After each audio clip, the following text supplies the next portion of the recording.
Welcome to Wayward Writers. I'm senior literary agent and author Heather Cashman. I'm author and writing coach Stephanie Bearce. And I'm author and writing coach Nicki Jacobsmeyer. Our mission is to nurture and enrich established writers throughout their publishing journeys. We welcome all genres, age groups, and publishing paths through video podcasts, online webinars, in-person retreats, and more. We're here to help you conquer your path. We're excited to have you with us today again for another question from our audience, which we love to talk about. You signed with an agent. Now what? What's the first thing we do, ladies? Celebrate! Woohoo! Party! That's right. Absolutely celebrate. Yeah, we as agents celebrate too.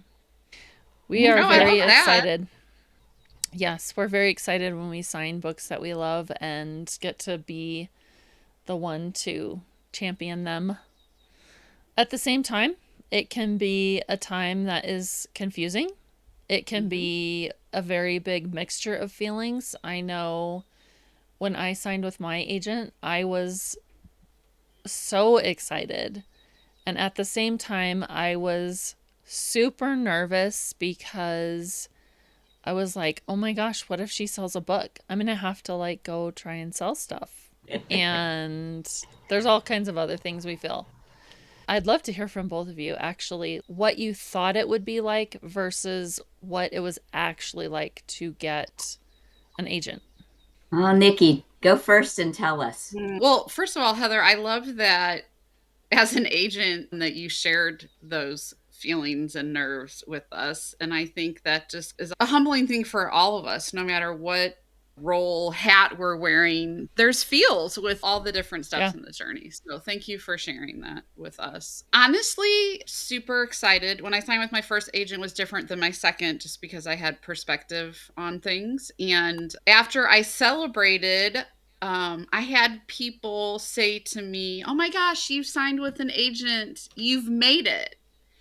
And I had a lot of mixed feelings about that because I had sold 2 books previous to signing with my agent. And so I had done some part on my own. And the thing is, I think we determine for ourselves when we make it. And I think signing with an agent is another step down your journey. But I don't think it necessarily gets easier. I think you just have a partner and a champion. They're in your corner and you can bounce off ideas and stuff like that. That is huge. But it doesn't guarantee a sale, and it doesn't guarantee that you're still not going to get passes. And so that was something that I've learned from the experience, that it is a huge, huge accomplishment, and you should be excited if that was your goal and you've made it. I just wouldn't set your expectations that now the kingdom is yours, because I don't think that's practical, and you can end up upset when you're in a really great situation and a good part in your journey. Stephanie, what about you? I agree with all of that, Nicki. I think that's important, that it is just one more step on your journey. And when I signed with my first agent, I'd really already sold a couple of series and things myself. And I've been in this a long time. So things have changed, especially in children's lit, as far as how much you need an agent. At first, you did not need an agent at all. And it's progressed now that you really, to get into many houses, to even get your foot in the door, you need an agent. And so I switched over to needing an agent along with everybody else. And it felt like, for me at that time, it's like, this is a whole change in the dynamics of publishing. And that is it just keeps evolving. And I think that's the thing that we all have to remember, that no matter where you are, you evolve, your writing evolves, and the industry evolves. So getting an agent is, right now, it's a critical part for getting into places, but it's just one more step and one more evolution in the process. I know it sounds like it's something like, oh my gosh, this is it, I finally got it, but there's still the agent and you have to do so much more work still. So it's a great thing. Celebrate. And it's wonderful, but you're not done. Yeah. It's interesting because I do think that it is a huge step akin to maybe graduating from like college or something like that. I feel like Kinda. I once think that's you, accurate. Yeah. Yes. well, it just seems like you have to put in all this time and all this effort to get your craft to a point where you can actually get an agent. You know that your craft is at a level where it's publishable. And to me, that's a huge deal. It doesn't necessarily mean that you're going to get published. It doesn't necessarily mean that things are going to work out the way you want them to. But for me, that's still like a huge accomplishment. Yeah.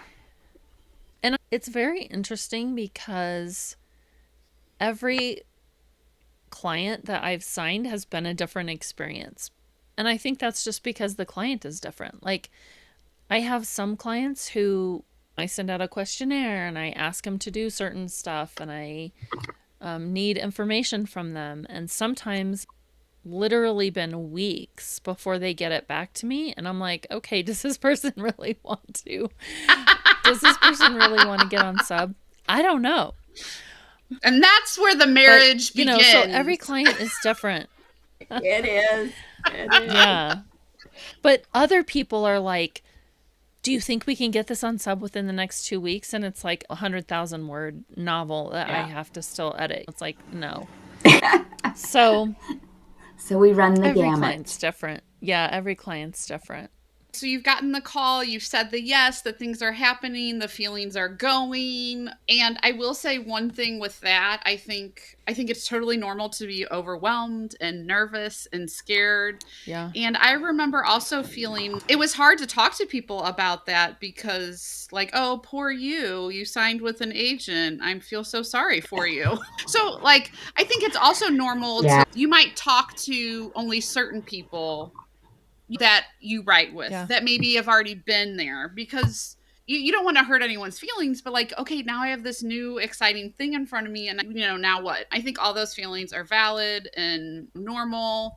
The first thing, you might not know more than like 3 things about your agent or your agency. You've had the blind date, right? And the second date's been asked, and hopefully you've asked those questions about communication styles and stuff like that. But I think here is when like it's all rolled out. Like, so this is how I communicate with my submissions, and maybe you're getting examples. So this is a time to ask your questions and all that. So what are some things that you ask your new agent in the beginning that's appropriate? I'm a lot more experienced with what gets asked of me, which is a lot of things. What are some of the things that you would recommend that a newly agented author ask to their agent about up front? It depends on the agent. The first thing that needs to happen is you signing the agency agreement. If you sign the agency agreement and then, they're going to countersign it, after that, that's when you can really start doing a lot of stuff. Sometimes things happen before then, but really they're not supposed to. So there's a lot of information that needs to be had. As an agency, we're responsible for all of the legal and the fiduciary stuff. So we're going to need to know things like your emergency contact if anything happens to you. We're going to need to know your address and your phone number and all that stuff if we don't have it already. We're going to need to know what your books are and what, like, if any of them have been put on submission. So there's lots of questions at the beginning that go on between you and your agent. If your agent isn't asking you any of those things, I would be a little concerned, and I would start maybe asking them, have you looked at the books that I sent you and which one do you think is the most marketable right now? That's one thing I try to do with my new clients is have a session where we just make a strategy and say, these are all the books that I've seen from you, and these are the ones that I really think are the most marketable right now. And so those are some things to talk about. I think a lot of things will just naturally come up, but our goal at Storm is to be on submission within 2 months. So I would say that's like a goal that you should have to, and maybe that would be something you could ask gently if that hasn't been brought up by your agent. Like, what's the schedule? What should I be working on? What should I be doing? I don't know. What about you guys from your perspective?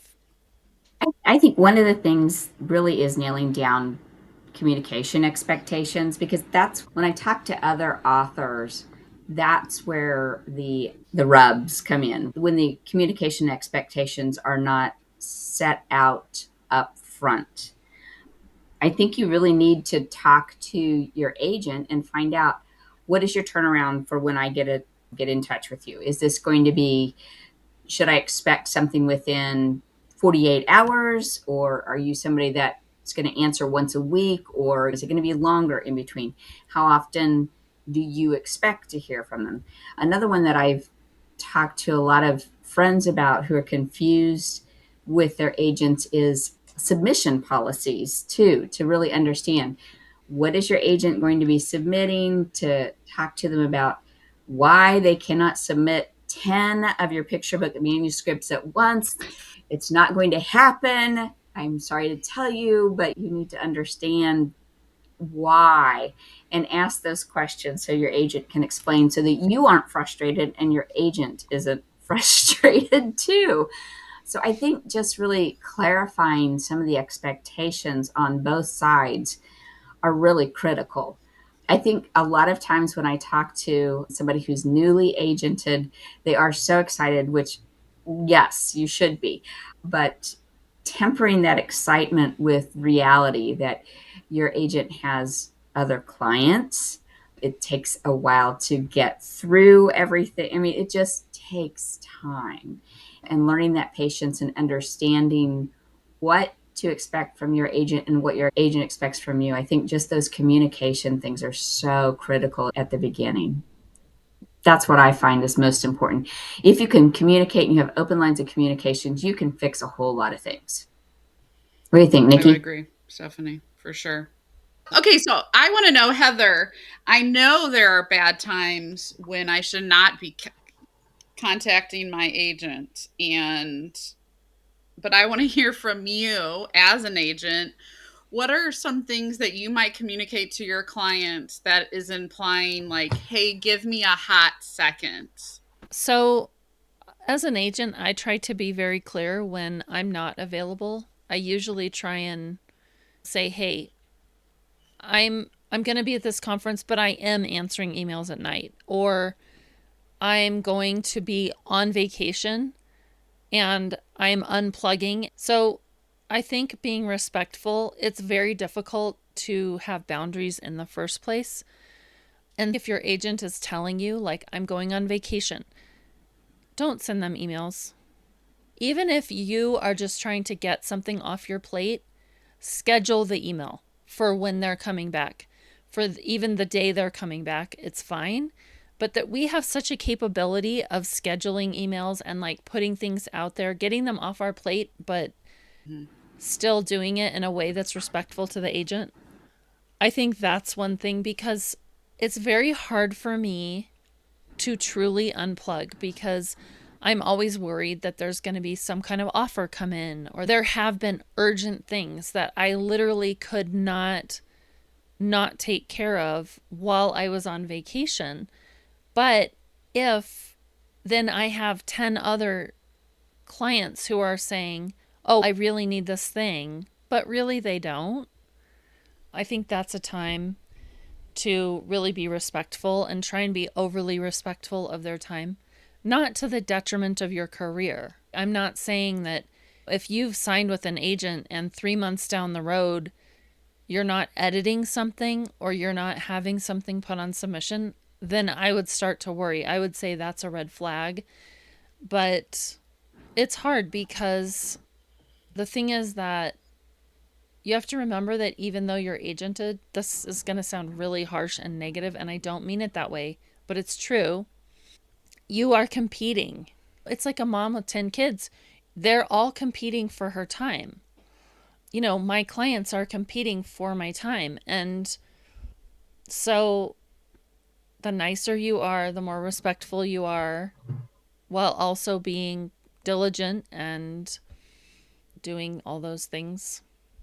See, That's something, though, that I would ask. And like a lot of these questions that Stephanie talked about with communication, I would have asked them at the offer stage. When I'm on the offer call with these people, that's when I would be asking those questions. And then I would be saying, okay, I know that during the offer call, they told me that they would answer me within 48 hours. And now I'm not seeing that happen. So take what was said in the offer call and gauge your responses after signing to whatever your expectation, whatever the agent set your expectations to. So you've signed with your agent. Should you just sit back and relax and let your agent take over? What's your role supposed to be now? Nicki, what do you think? Oh, I was going to say you've got to keep writing. And I think that is one thing that can be a common mistake. I know I did it the first way around where I was like, okay, like you are still driving the bus of your career. Your agent is literally right behind you, like pointing out different routes you might want to take, and this might be better, but you are pushing the accelerator. You are making the turn. So you should not change your perspective on that, in my opinion, because you will always be the best champion of you and your career and your work. Yeah, I agree with that. Too. Yeah. One of the things that I've heard lots of people talk about is when you've got your agent and you've got your critique group, what happens with your revisions then? And maybe Heather can help us with that, because you've got the critique group ideas over here and it needs to get an agent.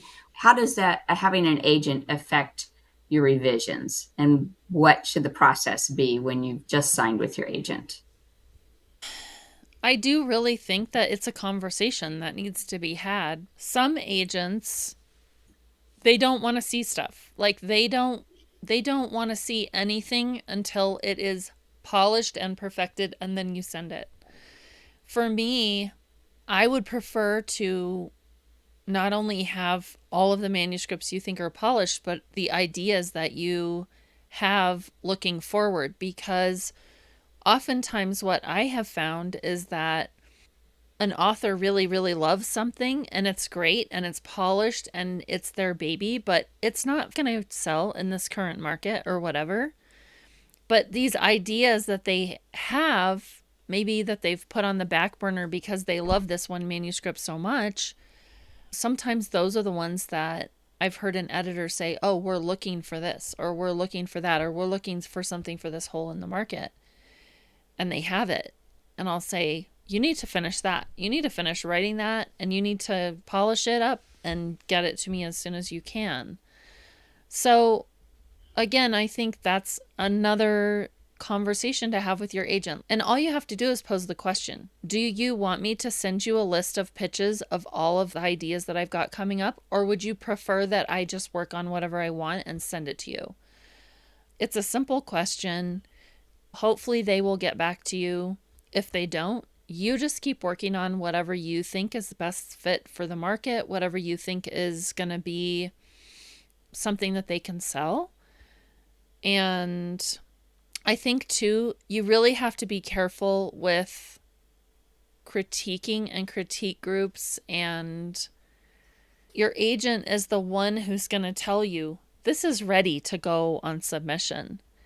So if you are taking your agent's feedback back to your critique group, and your critique group is saying to you, your agent's edits are trash, right? That's not going to be helpful for you. That would be bad. That would be really bad. Mercy, yeah. I'm not saying it happens. I just think it probably does happen.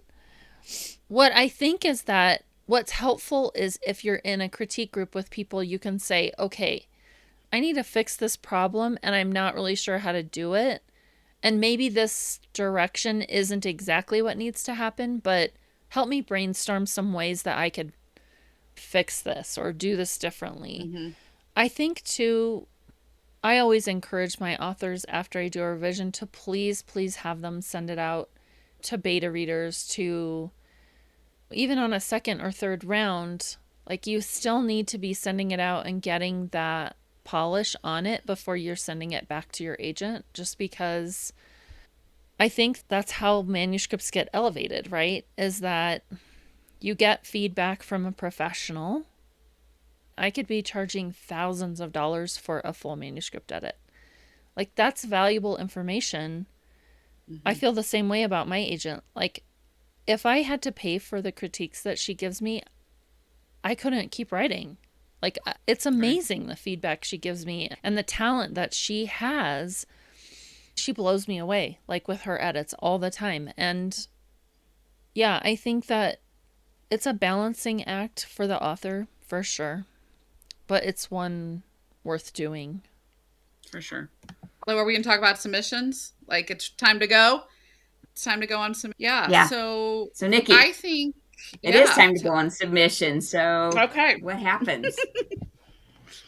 It's nerve-wracking and scary, and you have to forget that you're on submission. At least that's what I remind myself. Like, and sometimes I fail miserably at it, but when you go on submission, of course you celebrate and geek out about your dream editors or houses or imprints or whatever. Like, those are all huge. You should celebrate all of that. We're never saying not to celebrate that. But then you got to get back to the page and the next thing, or you will drive yourself mad. Especially if your agent. And yes, your agent. And your agent. And especially Don't make your agent crazy. If your agents are different, like, now I can go in the way my agent does it now. I can go in at any time and look at the status of stuff if I want to. But that's not really a good source of my time, because if it is a request of any sort, she will email me. So, like, just try to forget about it. Now, some agents, you don't know until they let you know. And if you agree to take the offer and you agree to that mode of communication, whatever it is, then you have to remind yourself that it is not professional to not respect what that agent has told you and you have accepted. So if you can't do it, right, that's go back to you're getting a call, right? But work on your next project, right? Because it can be years. Always. Years, right? You got to keep writing. And I think that is helpful when you're with other writers and they're like, great, yay, you went on submission, let's celebrate. Okay, let's write tomorrow. How many words are we doing, or whatever it is? What do you think, Steph? Yeah. I really just wait until my agent tells me something has sold and get excited. The rest of it is, and then I always work on the next project. Sometimes they don't sell, sadly. Right. You have manuscripts that you write that you love, that you want out there, and they don't all sell. So my solution is always to just have another project ready to go. But that's how I work. And I do understand getting wrapped up about the one going on submission, but I don't know, when kids talk to me, they ask, what's your favorite book? And I always tell them, it's like, well, whatever I'm working on right now, that's my favorite project. And I think to keep myself sane, everybody's different. That's how I do it. It's like I finish one and I'm blessed to have an agent. I put it in her hands and then I go on and do what I want to do, which is either writing a new book or promoting the one that has sold. That to me is the huge blessing of having an agent, is that I'm trusting, and my agent's Heather, of course, but I'm trusting Heather that it's going to go out there and go to as many good places as it can go. And it's either going to sell or it's not. And we'll go on to the next one. And that's what happens. Yeah. So how about you, Heather? You've been on submission. How do you feel about it? Oh, gosh. I do not think about it. Like, I actually just today got a message from my agent that was like, hey, I'm nudging on a couple of your picture books. And I was like, oh, I forgot that I even had 2 picture books on sub. And I was thinking I only had 1 on sub, and I had totally forgotten about it. So that's me. I just don't think about it. For me, the joy of writing is in the writing. I have a wonderful career with agenting. I have a wonderful podcast. I have all these wonderful things in my life, and I love writing. And if something happens, it happens, and I'll be excited about it and also terrified because then I have to go talk to people about it. But then I just can't think about it. I have like too many other worries in my life to think about whether something's going to sell or not. Making it the very best you can, trusting your agent that they're going to work to sell it the best they can, and then just go on and write again. I know that's kind of how I feel about it. Nicki? No, I agree. I think that sometimes it's hard. I think if you have questions that are specific, like I've noticed these passes and they're because of voice, so I'm thinking maybe I should revise and maybe switch up the voice. Would you agree? Like, that's a question that you are doing the work, that you've observed a certain thing about your work, and you're asking, like, do you think it would be wise of me with this market? Like, should I revise? I feel like that's an appropriate question at times. Would you agree, Heather? Something like that? Absolutely. Oh, yeah, we do that all the time. And if something has consistent feedback, that's definitely something you want to take note of. And if your agent is the kind of agent who just like forwards you the passes or sends you like all the passes at once or whatever, you as an author need to go over those passes and say, is there anything I can glean from this? But yeah, I think mostly once you have an agent, I think in the beginning, like you just really need to focus on getting things on submission. And I would also recommend, like, even if you're friends with this person or you have more of a connection or anything, like, you are still in a professional relationship and you still need to respect those boundaries and the agent author relationship, as opposed to maybe critique partners or friends, or I don't know what it is. But I think that, like Heather mentioned before about kindness goes a long way with agents. So you also have to think, if an agent has to go look at their list, right? And they're having to, if someone's not selling or if a relationship's not working, if you in your nerves are wearing your agent out, that's not good for your agent. That's not good for you. And you don't want to be in a situation where you're not respecting those boundaries for your agent and yourself. Yes, they're your agent and they're your champion, but you are not their only client. So I think it's good to, like you said, like, you cannot control the submission, what happens once you go on sub, and it can be sometimes really frustrating or you feel very impatient, but you can control the writing, which brings you joy. So choose that. And I feel like you said, like, things pop up because you forget about them, right? Because you're moving forward. And so then it's even more of a surprise when you're not worried about it. I think it ends up better. Yeah. So let's talk about some things that you should not do when you first get an agent. Okay. I would definitely say we've kind of covered this already, but don't over focus on whether your book's going to sell or not. Like we said, you hope, your agent hopes, that's why they have signed you. So they're believing in you and believing in your work. But we all know the market is fickle, and even when it goes out. So I think focusing on your craft, go ahead and keep meeting people and networking and going to conferences, retreats, wherever you can, because I think that's a critical thing that people forget when they're agented. They don't forget it, but people think when they first get an agent, oh my gosh, I'm done. I've made it. I've got an agent. But you need that. You need to do that networking. Even networking with other agency siblings is a wonderful thing, so that you just meet more people in the industry. And so all of those things that you were doing before, keep doing, because that's the important part of your work for this. What do you think, Nicki? What else should you not do?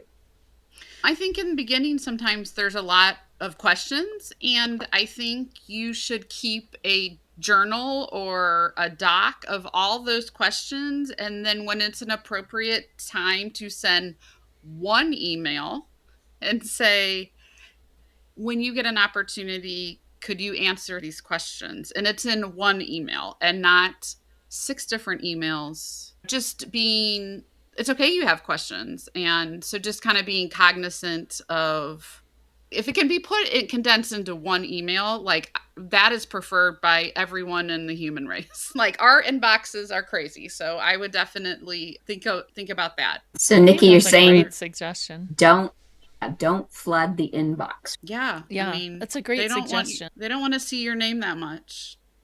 They're not that into you. No, I'm kidding. But like seriously, they're excited that you're their client and you should be, but there's still that professional boundary of, I'm not that into anybody, so yeah. right?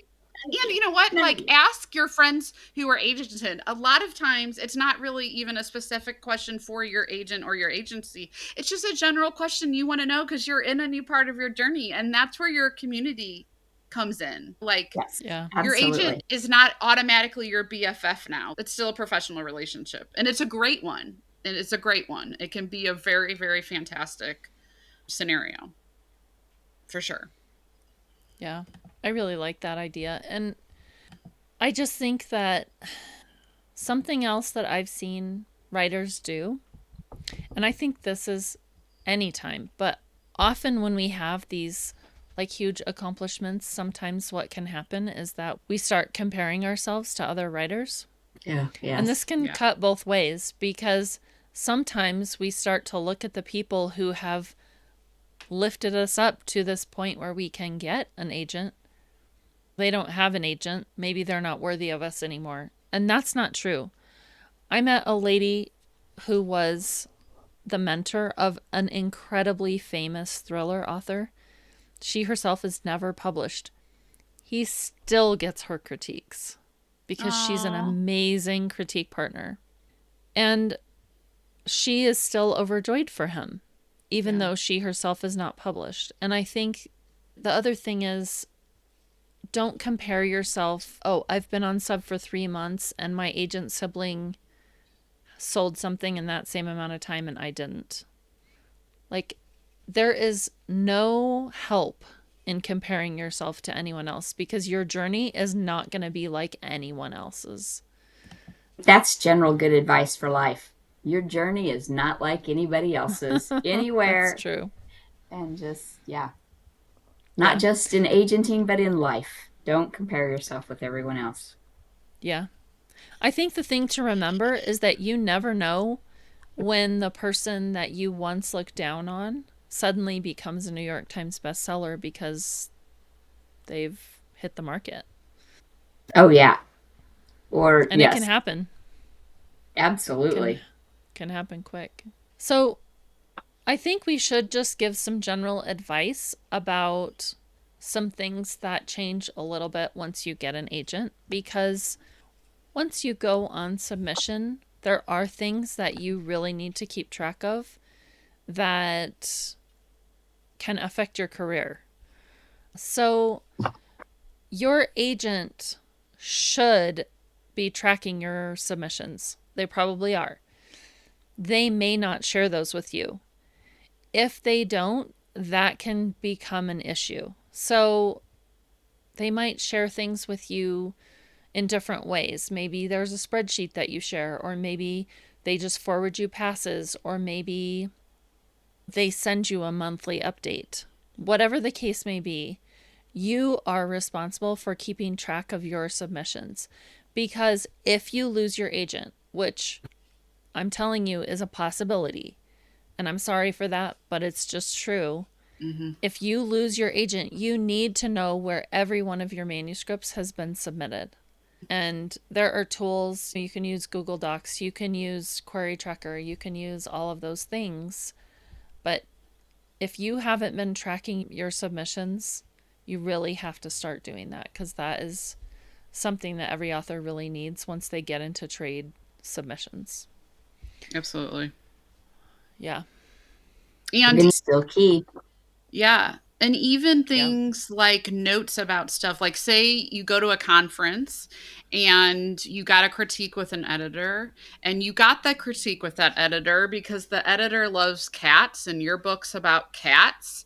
Your agent may or may not know about the cats. I mean, hopefully you've communicated that, you guys, but make that note for yourself, because if down the road you're unagented or with a different agent, that new agent not going to know that, Susie Q loves cats, but like you should still be trying to have a pulse on the market as much as you can as an author, and knowing if you've learned something about that agent, this person likes nonfiction or whatever it is, like those are notes to keep for yourself. And a lot of times agents like, you have to communicate with your agent. A lot of times they like a quick email debriefing after a conference, like this was the faculty, they're looking for this and this and this. And if your agent likes that, like they could have they could have clients that may not be you, but like what a service. Like again, it's a partnership. Like, hey, just wanted to let you know this person is looking for this. I know I don't write that, but you still want to be as savvy as you can,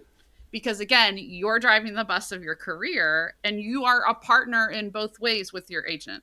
So I totally wholeheartedly agree. You've got to keep the organization piece somehow, however it works for you, about where your stuff is going and who's looking for what and things like that. It's great references. I can't tell you how many times I've gone back and been like, oh, this person, whatever. And then my agent can decide whatever is going to happen, but it can help save time too in this journey of publishing. You should take it even one step further back. Before my clients go to a conference, before my clients sign up for critiques, they need to know, if I'm going to go and I'm going to submit this manuscript to get a critique from this editor at this publishing house, what if that manuscript has already been submitted to that publishing house? Those are the kind of things that you and your agent need to work out, so that you're not causing a conflict within the imprint or within the publishing house, because that can happen, and it's something you want to avoid, because you just don't want to make anyone look bad. And good point. You can. Yeah. I also just want to put in there, because that is talking about having professional critiques and paying for professional critiques. I know I've talked to a lot of people that are like, oh, well, I have an agent now, I don't need to pay for a professional critique or have somebody look at it. And I think it's important to remember that those are still so valuable, that you can get feedback from editors and even from another agent to get a perspective, a professional perspective, and they're still really valuable. And the feedback that you can get can help you and your agent looking at that manuscript with new eyes too. And the networking is very important. Like you continuing to get those professional critiques and networking and putting yourself in front of an editor who not only sees your manuscript, but maybe has a chat with you about your platform or about what your next manuscript is about, or there's so many opportunities there that are important. Yeah. Totally agree. If you've just signed with your agent, it's okay if you don't know everything, because this is a learning phase, right? So I think one of the things you need to do is be kind to your agent, be kind to yourself too, because you're learning and you're going to make some mistakes, and it's okay. It's okay to make mistakes, and it's okay to not know everything. And your agent might make mistakes too. Yeah, and the kinder we are to each other and understand that we're all humans and we're all really working for the same goal, which is publishing your manuscript, getting it out there. But I do think, just remember, it's okay. You don't have to know everything. Nicki, what great advice would you give to somebody who's celebrating that happy moment? They've just signed with their agent. They're so excited. What's the one piece of advice you would give them? Man, enjoy the next fork in the road and see where it takes you, and be open to your agent's suggestions and ideas. And when you start to get nervous about a submission, remember that your agent doesn't eat and doesn't get paid until they sell a book. So if you start to think your agent's conspiring against you or something, like, this should be the case. And if it's not, then reach out to us, but they're not getting money unless they get paid. So you have the same goal, and just enjoy it. It's exciting to see what might come next. And it might be things that you would never in a million years believe you're going to write or learn, or people you're going to meet. And yeah, just keep writing. How about you, Heather? What advice would you give to the person who's just signed with their shiny new agent? Be realistic. Good one. Just be realistic. Just be real and be honest and be vulnerable and open and share your thoughts and feelings. But like Nicki said, 6 feelings in 1 email rather than 6 emails. And I guess just work on all the things that you've been working on. Just keep on going. Just keep moving forward. And I guess I would love to hear from our audience. Yes. If you have any just signed stories, I would love to hear them. We would love to chat with you about those. And let us know any questions that you have. Thank you for joining us on this episode of Wayward Writers. Let's connect. Find us at waywardwriters.com, X, Instagram, YouTube, and Facebook. See you next time. Conquer your path.